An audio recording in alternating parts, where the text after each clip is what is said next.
ამ პროექტის გარემოზე ზემოქმედების შეფასების ანგარიშის განხილვა ჩატარდა 1 წლის წინ და ამის შემდეგ უკვე ასე ვთქვათ ნებათაღელვა არ ცხრება. იმიტომ რომ ეს პროექტი აი ეს გარემოზე ზემოქმედების ანგარიში, რომელიც იქნა განსახილველად გამოტანილი, ბადებს უამრავ შეკითხვას.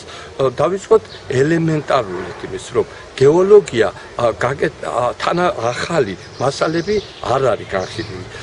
სეისმიკა არის ძველი აღებული. ეს პრაქტიკულად ძირითადი ალბათ ჩემი ჩონჩხი დამპროექტებლებმა აიღეს ის, რაც 87-89 წლებში ხდებოდა ასე იყო გამოტანილი განსახილველად.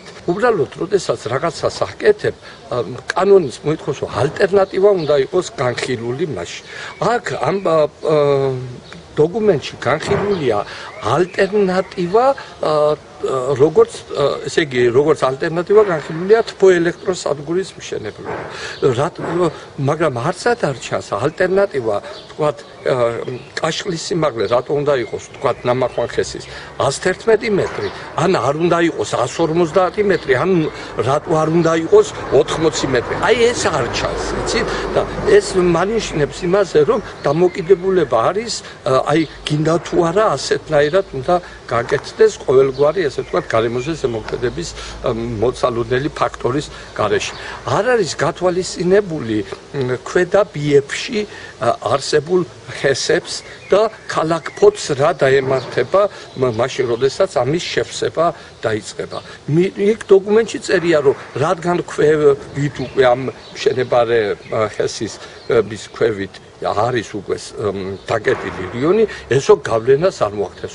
ცდარია, მართალია უკვე ამ ხესებმა გარკვეული უარყოფითი გავლენა მოახდინეს ფოთის სანაპიროზე, მაგრამ 20 წლის განმავლობაში უნდა შეივსოს რამოდენიმე ასეული მილიონი კუბომეტრით აი ეს ავზები, რომლებიც წარმოიქმნება და ამ 20 წლის განმავლობაში ის მცირედი კიდე შემცირდება, რომელიც ჩადიოდა ქალაქ ფოთში.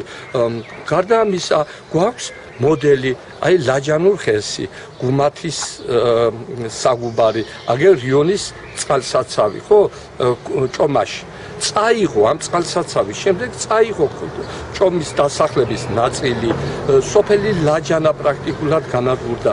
არის გათვალისწინებული სადმე, რომ აი ასეთი პროცესი არ განვითარდება, ან თუ განვითარდება, რა იქნება შემარბილებელი ღონისძიება. და ყველაზე მეტად რაც მაფიქრებს მე, იქ არის მოდელი ამ პროექტში მოტანილი, რომ კაშხალი რო გაირღვეს, კომპენსაცია არაფერი არ არის მითითებული. იქ ნათქვამია, რომ 3 საათის განმავლობაში წყალი დაახლოებით 3000 კუბომეტრი წამში მოაწყდება ქალაქს. მაგრამ კაი გადავრჩით, თქვათ, ხო? აი ვინ აანაზღაურება ამ ზარალს, ვინ აზღვევს ამ რისკს? კიდევ ვამბობ, რისკი არსებობს ერთი განხილული და მეორეზე არ არის არაფერი ნათქვამი.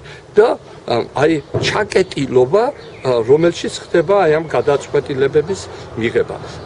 წესით და რიგით, როდესაც გასული წლის მაისში უნდა მოხდა აი ამ პროექტის საჯარო განხილვა, ამის მერე უნდა მიეღო მას გარემოზე ზემოქმედების ნებართვა. დღესაც რო ნახოთ თქვენ ორხუსის ცენტრის საიტი, მასზე მითითებულია, რომ აი ადმინისტრაციული წარმოება აღარ უწარმოებიათ და ნებართვა არ მიუღიათ. ესე იგი, ჩემთვის როგორც გარემოსდაცვის სპეციალისტისთვის ეს მინიშნებელია იმისა, რომ ჯერჯერობით ჩვენი კანონმდებლობის მიხედვით პროექტის განხორციელების იურიდიული საფუძველი, დაწყების იურიდიული საფუძველი არ არსებობს.